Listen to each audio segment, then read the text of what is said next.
Well, it wouldn't be a lockdown if you didn't have some special baking extraordinaire from Mrs. P. So today what I'm going to do is I'm going to show you one of my quick and easy recipes that my kids love, because you probably have it in your house too, but we always seem to have bananas that seem to be the ones that go soft that nobody really likes to eat. So what I do with those bananas is I put them in the freezer so that I can make these wonderful banana chocolate muffins. So what I've done is I've got all the ingredients out so we can have a look, because I like a bit of a learning to go with a cooking session as well. So let's have a look and see what we've got. The first thing we've got is 2 cups of self-raising flour. So what that means is that it's actually got the rising agent in it.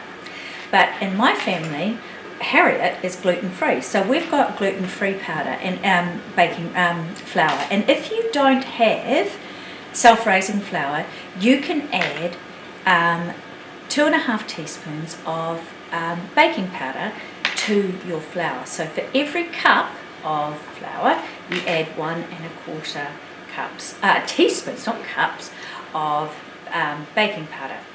Now the other thing I have is 3/4 of a cup of brown sugar.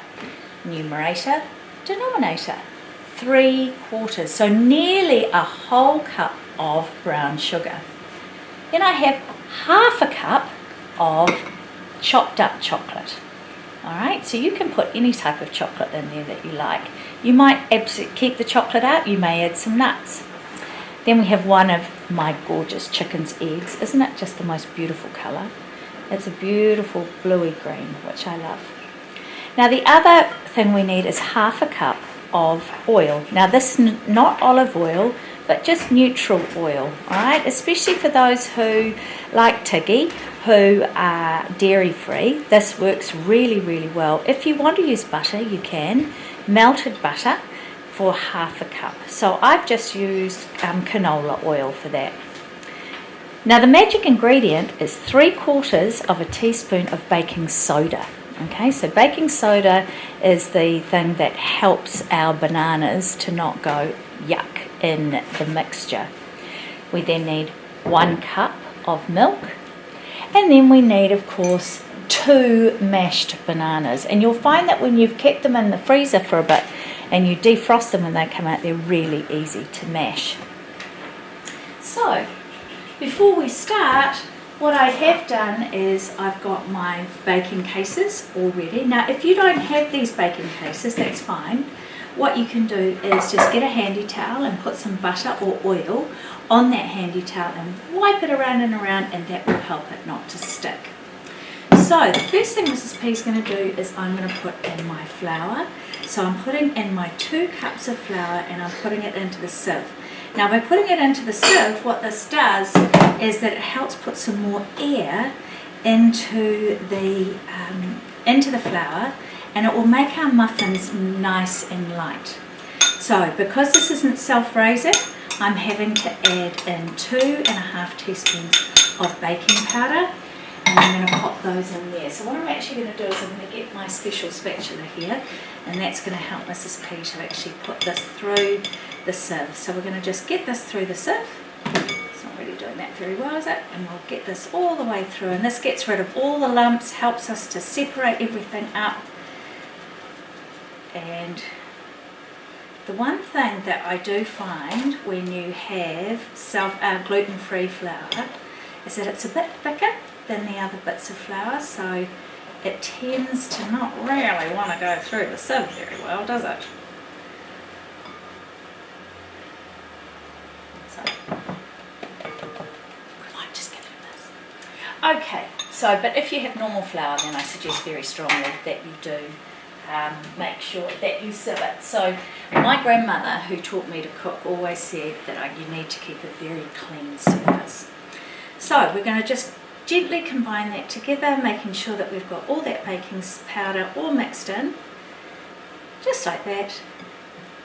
And then we're going to add our sugar, like so. I'm going to mix that in, mix our sugar in. It's nice to use brown sugar because it just makes it lovely and sweet without all the processed white sugar that we often have so much of. And also you've got to remember there's lots of sweetness in the banana, and of course the chocolate that we're going to put in. Right, so now that all the lumps have gone from that, then I'm going to add my chocolate. So basically we call that a lot of the dry ingredients. So we're just going to put all that together like so, and then we're going to set it aside. Now this is where we get our mashed banana, and into our mashed banana I'm going to put my half a cup of oil. I'm going to crack one of my chicken's eggs. Always makes me so happy doing this. Crack my egg in there, not the shell, we don't want any of the crunchy bits. We're going to add our milk, like so, and then finally we're going to add the magic ingredient, which is the baking soda. Right, so I'm just going to make, sometimes the baking soda gets a bit lumpy, so you just want to push out some of those lumps, and then we're going to add that in. So then what we're going to do is we're going to mix that up so we can break up the egg, give it a good mix up so that it's all, it looks a bit, doesn't look particularly appetizing, but I promise you it tastes delicious. You want to make sure that you've got all that yolk of that wonderful egg all mixed up into your wet mixture here. So we're just going to mix it up, and you can see that it's going that lovely yellow of the yolk. Now the big thing with this is you don't want tough muffins. Now if you don't want tough muffins, you have to be very careful with this next stage. If you mix it too much, what happens is that you overwork the mixture. If you overwork the mixture, then it becomes really, really tough and they become a bit gluggy and hard.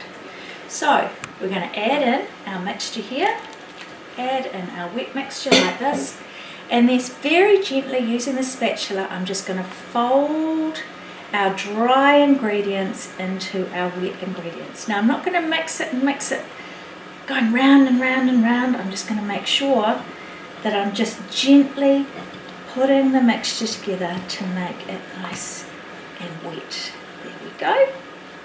And you can see now that my dry ingredients and my wet ingredients have all mixed in together, and I've got no big flour lumps, because you don't want to have a big flour lump in your mixture, because you see that little flour lump? That means that I still haven't combined it all together like I need to combine it.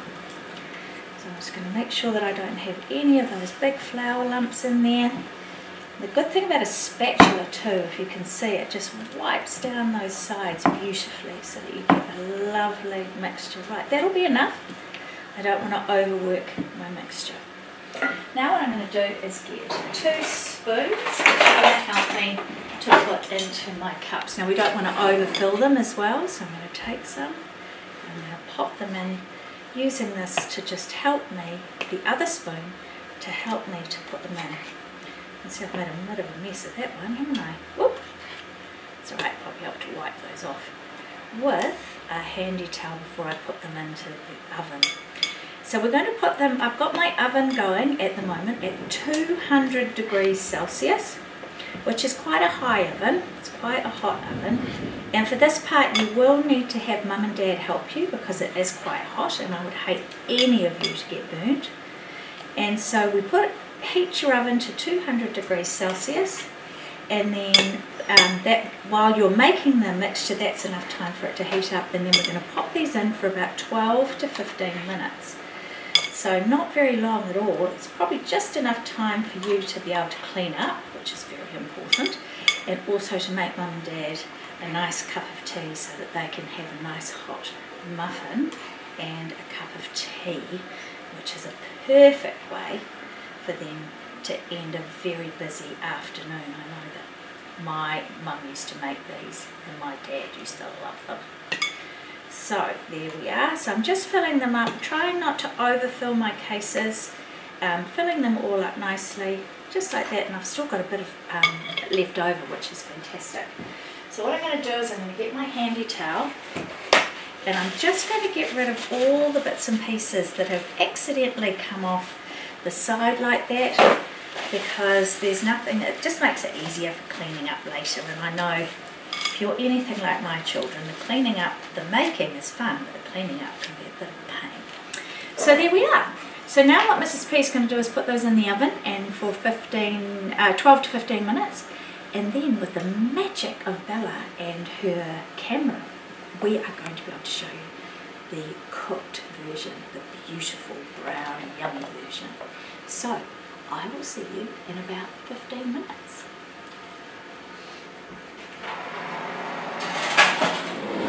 And so that's our 15 minutes. You'll be missing this, I'm sure, Threa, because you know how much we use this in class. So now it's time to get them out of the oven. And I've got my oven mitt here, which is fantastic. Pop my hands in here, open it up, and out they come. That, my friends, is chocolate and banana muffins. So we'll let them cool down a bit, and then I'm going to put them on this thing, which is called a cooling rack. And I'll put them on the cooling rack, and then Mrs. P's going to make a cup of tea, and she's going to sit down, and she is going to enjoy one of these muffins. So hopefully you guys will have an opportunity to make this at home. It's a really nice thing to be able to do, and I look forward to seeing your wonderful creations if you've got the time. Alright, lots of love. See you soon. Bye.